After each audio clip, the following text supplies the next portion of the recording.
अंदर से ना लगे। स्टार्ट है।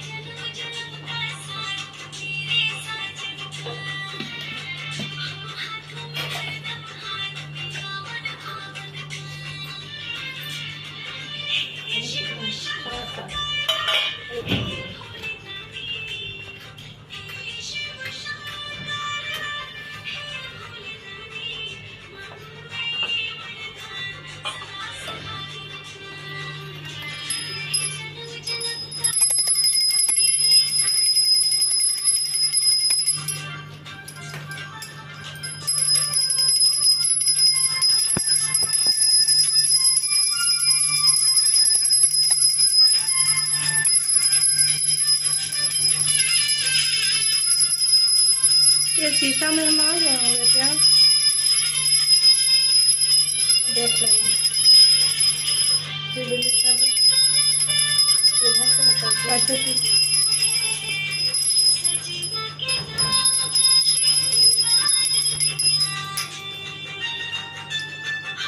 वैसे उठा लेती है। हमको नहीं पता है।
बहुत दूरी में बैठी हूँ थोड़ी।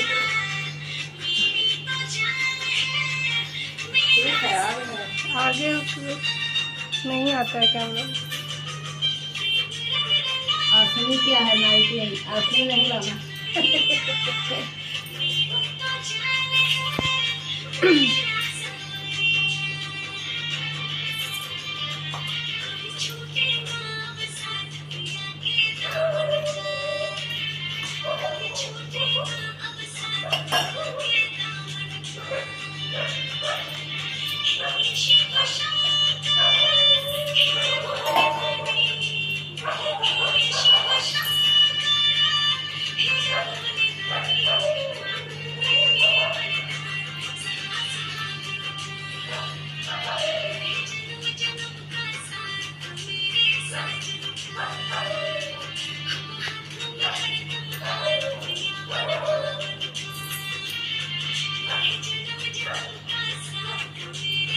कथा पढ़िएगा, हम भी दुपट्टा लेके बैठ जाए क्या? बैठिए। फर्स्ट टाइम अगर पूजा करने के लिए उसको फिर चालू कीजिए। वो चालू है। मेरा चश्मा दे दीजिए। ये पढ़िए कैसे जब यहाँ पर है बंद कर दें म्यूजिक। चश्मा है यहाँ पर।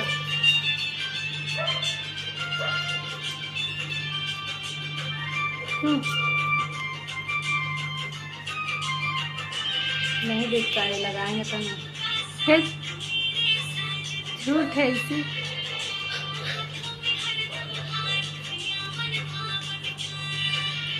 और आगे बैठो ना, उधर करते हैं तो इधर आता है, इधर और आगे बैठ जाओ थोड़ा।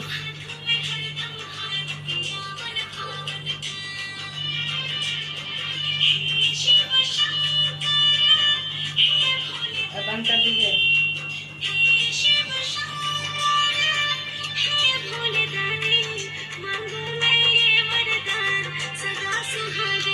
कर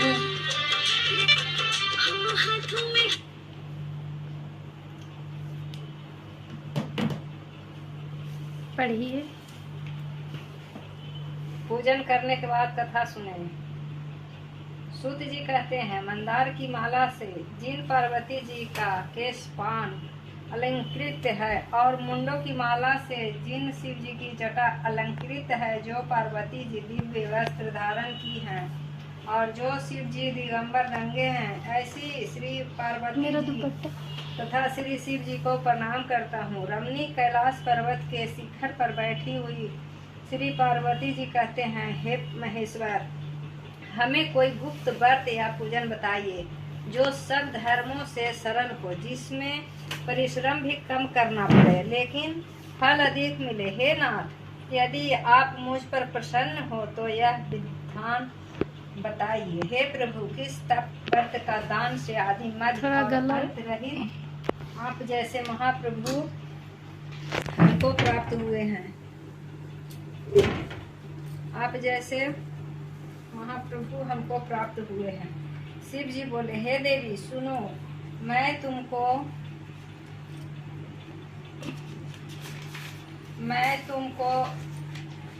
यहाँ पे बैठ सकते एक व्रत जो मेरा स्वस्थ और छिपाने योग है, लेकिन तुम्हारे प्रेम के वशीभूत होकर मैं तुम्हें बतलाता हूँ। शिव जी ने कहा, भारत वर्ष में जैसे नक्षत्रों में चंद्रमा, ग्रहों में सूर्य, गगनों में ब्रह्मन, देवताओं में विष्णु भगवान, नदियों में गंगा, पुराणों में महाभारत, वेदों में सामवेद और इंद्रियों में मन श्रेष्ठ है।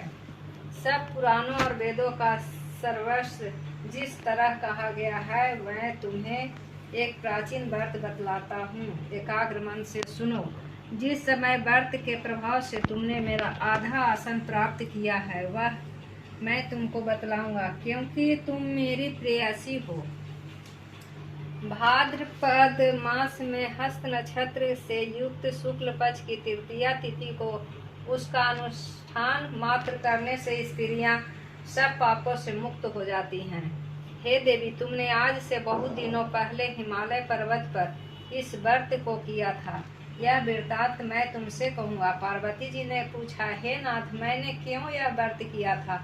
यह सब आपके मुख से सुनना चाहती हूँ।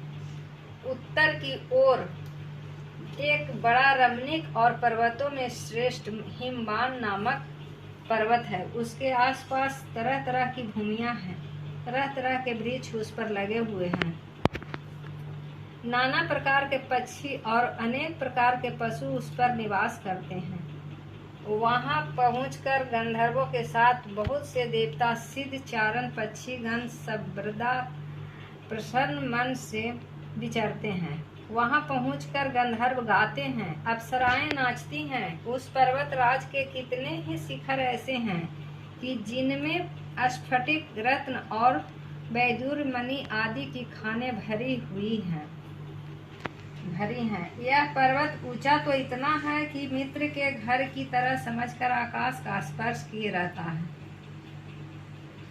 उसके समस्त शिखर सदैव ही बर्फ से आच्छादित रहते हैं और गंगा जल की ध्वनि सुनाई देती रहती है। हे पार्वती, तुमने बाल्यकाल में उसी पर्वत पर तपस्या की थी। 12 वर्षों तक तुम उल्टी टंग कर केवल धुआं पी कर रही। 64 वर्षों तक सूखे पत्ते खाकर रही। मास माघ में तुम गजब पार्वती जी की है तपस्या। जल में बैठी रहती और माघ मास में जल में बैठी रहती। मम्मी हमको फूल नहीं दी हाथ में। और बैसाख की दोपहरिया पंचांगिन अच्छा वीडियो तपती रहती। बैसाख मास में मेकअप नहीं किया इसलिए वीडियो। बैसाख मास में दोपहरिया में पंचांगिन तपती थी। श्रावण महीने में जल बरसता तो तुम भूखी प्यासी रहकर मैदान में बैठी रहती थी। तुम्हारे पिता इस तरह के कष्ट सहन को देखकर बड़े दुखी हुए। वे चिंता में पड़ गए कि मैं अपनी कन्या किसको दूं। उसी समय नारद जी वहां आ पहुंचे। मुनि श्रेष्ठ नारद जी उस समय तुम्हें देखने गए थे। नारद जी को देखकर गिरी ने अर्धपाद आसन